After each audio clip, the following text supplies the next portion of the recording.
చందమామ కథల్లోని సిందబాద్ అద్భుత యాత్రలు అనే సీరియల్ కథ 4వ భాగం చెప్పుకుందాం. కష్టాలు సంప్రాప్తమైనప్పుడు అవి తీరిన దాకా ఆరాటపడము, తీరిపోయాక వాటిని తలుచుకొని ఆనందించడము మానవ స్వభావము. కష్టాలు సంభవించిన సమయంలో కలిగిన భయము, ఆందోళన వెనక్కు తిరిగి చూసుకుంటే అర్థం లేనివిగా కనిపిస్తాయి. సిందబాద్కు అలాగే అనిపించింది. అతను 3 సార్లు సముద్రాల మీద వెళ్ళి యమయాతనలు పడ్డాడు. అయినా తీరి కూర్చుని సమస్త సుఖాలు అనుభవించడంలో జీవితం లేనే లేదని, ప్రపంచం తిరిగి కొత్త కొత్త అనుభవాలు సంపాదించడమే జన్మ సాఫల్యమని అతనికి తోచసాగింది. ఇంకా డబ్బు సంపాదించడం కూడా పురుష లక్షణమేననిపించింది.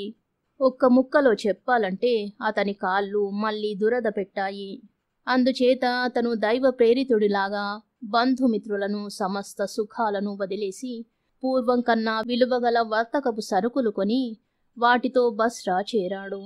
అక్కడ మరికొందరు బస్రా వర్తకులతో పాటు ఒక పెద్ద ఓడలో ఎక్కి సముద్రం మీద ప్రయాణమైనాడు. అది మంచి వేగం గల ఓడ చాలా రేవులు చూసింది. అది నిలిచిన చోటనల్లా వర్తకం చురుకుగాను లాభసాటిగాను సాగింది. అయితే ఒకనాడు సారంగు నట్టనడి సముద్రంలో లంగరు దింపించి మనకు పెద్ద ఆపదే వచ్చింది అన్నాడు. అతనా మాట అన్న సమయంలో బ్రహ్మాండమైన ఉప్పెనగాలి వీచింది. తాడి ప్రమాణాన సముద్ర కెరటాలు లేచి అనేక వేల ఏనుగుల బలంతో ఓడను బాధనారంభించాయి.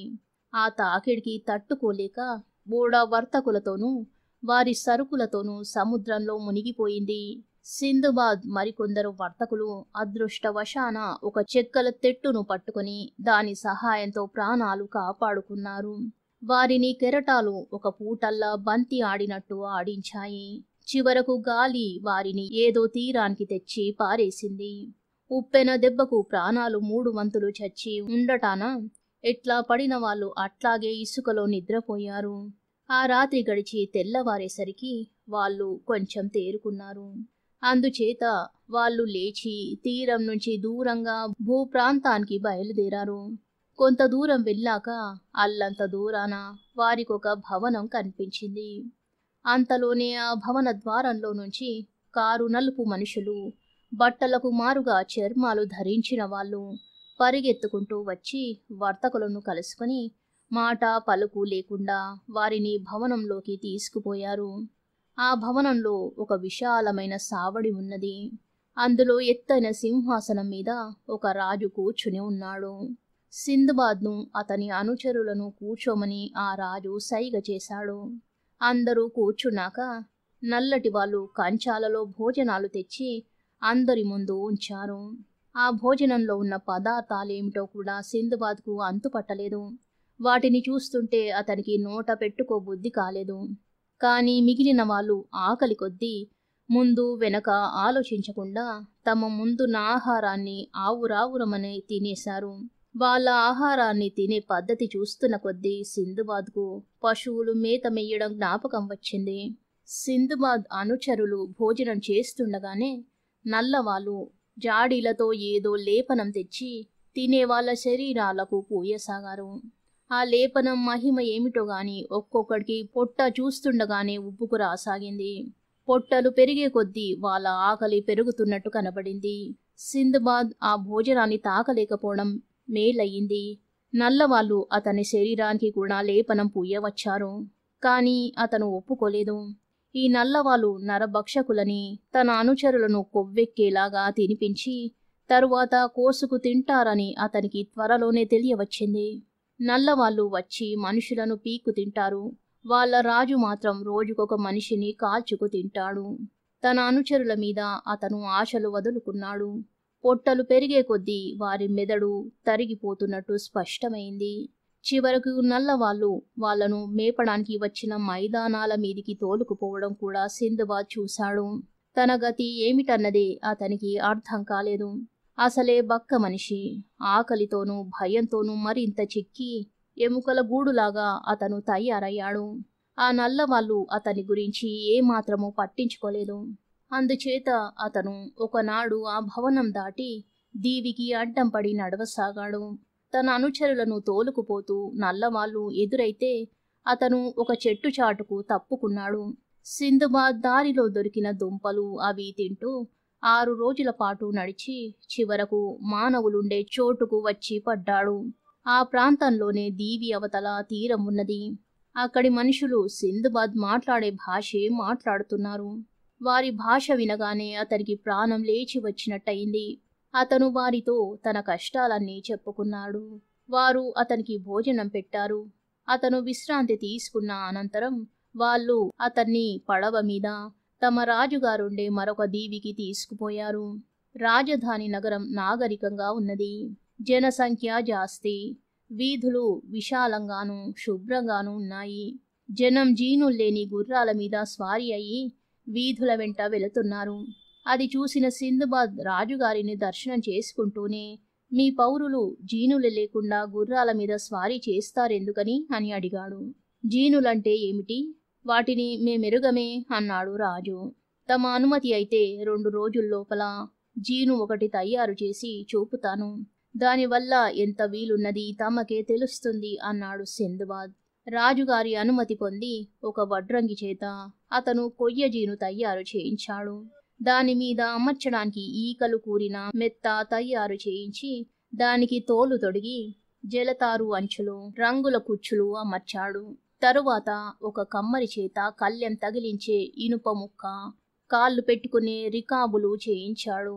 తరువాత సింధుబాద్ గుర్రాలుండే చోటుకి వెళ్ళి ఒక మంచి గుర్రాన్ని ఏరి దానికి కళ్ళెము జీను అమర్చాడు. దాని మెడకు నీలం కుచ్చులు పెట్టి దాన్ని తీసుకుపోయి రాజుగారి ముందు పెట్టాడు. రాజుగారు ఆ గుర్రాన్నెక్కి స్వారీ చేసి జీను వల్ల కల్లాల వల్ల కలిగే సదుపాయం గ్రహించి సింధుబాద్కు ఎంతో ధనము కానుకలు బహుకరించాడు. రాజుగారి అనంతరం మంత్రిగారు కూడా తన గుర్రానికి సింధుబాద్ చేత జీను ఏర్పాటు చేయించుకున్నాడు. అది మొదలు నగరంలో ఉన్న గొప్ప గొప్ప వాళ్ళంతా తమ గుర్రాలకు జీనులు ఏర్పాటు చేయించుకుని సింధుబాద్కు అంతులేని కానుకలిచ్చి అతన్ని గొప్ప ధనికుణ్ణి చేశారు. రాజుగారికి సింధుబాద్కు గొప్ప స్నేహం కుదిరింది. ఆ స్నేహాన్ని పురస్కరించుకుని రాజుగారు సింధుబాద్కు ఒక సంబంధం చూశాడు.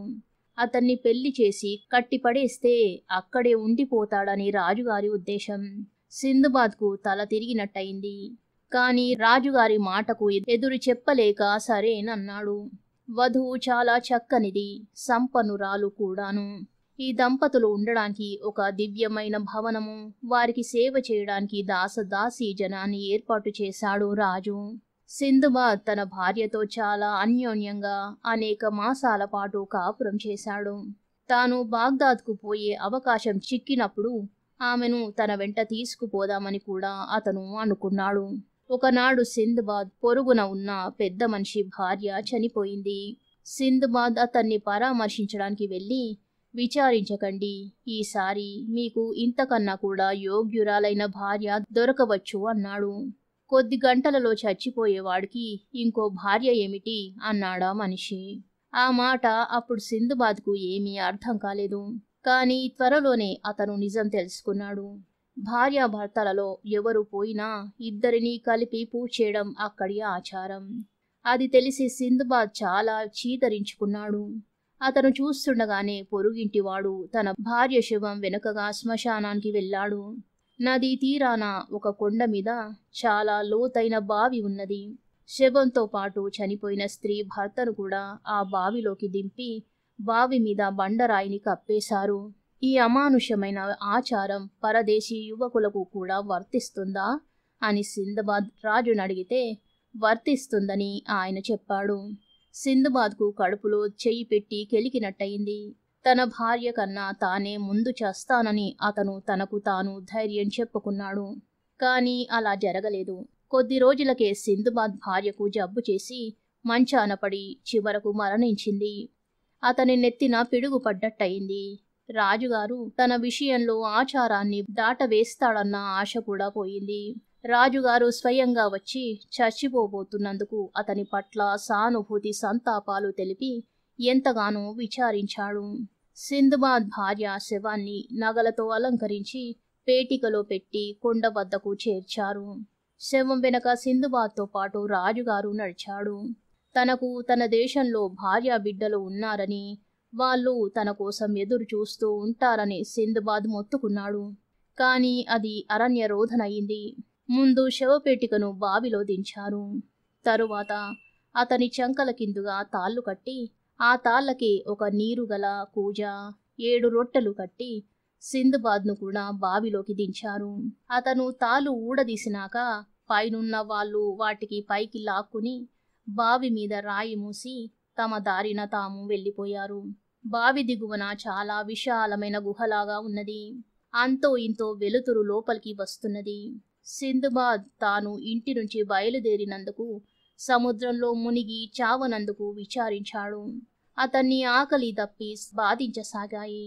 కాని సాధ్యమైనంత కాలం బతికి ఉండాలనే ఆశతో అతను నీటిని, రొట్టెను చాలా పొదుపుగా ఖర్చు చేశాడు. రాత్రివేళ పడుకునేందుకు చోటు ఏర్పాటు చేసుకున్నాడు.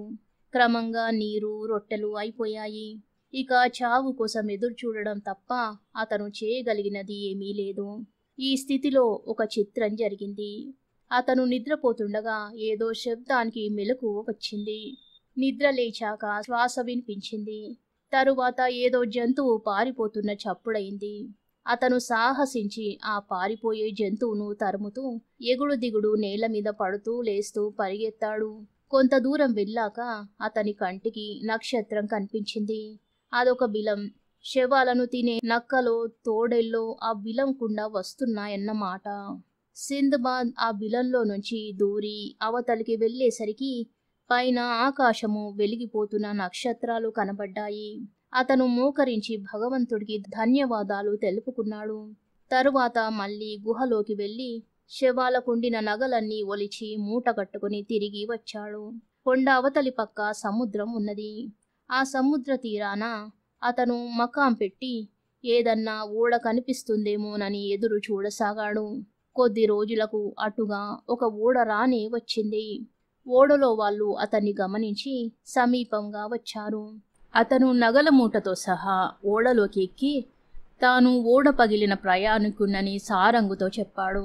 సారంగును మంచి చేసుకుందామని అతను తన నగల మూటలో నుంచి మంచివి ఏరి ఇవ్వబోయాడు. కానీ సారంగు తీసుకోలేదు. అపాయం నుంచి రక్షించిన వాళ్ళ దగ్గర నేను కేవు పుచ్చుకోను అన్నాడు. అతని ధర్మబుద్ధికి సింధుబాద్ చాలా సంతోషించాడు. కాలక్రమాన ఓడ బస్రా చేరింది. సింధుబాద్ ఆ నగరంలో కొద్ది రోజులుండి నదీ ప్రయాణం చేసి బాగ్దాద్ చేరాడు. అతను తెచ్చిన నగలను చూసి అతని బంధువులు పరమానంద భరితులయ్యారు. సింధుబాద్ అద్భుత యాత్రలు అనే సీరియల్ 5వ భాగం రేపు చెప్పుకుందాం. ధన్యవాదాలు.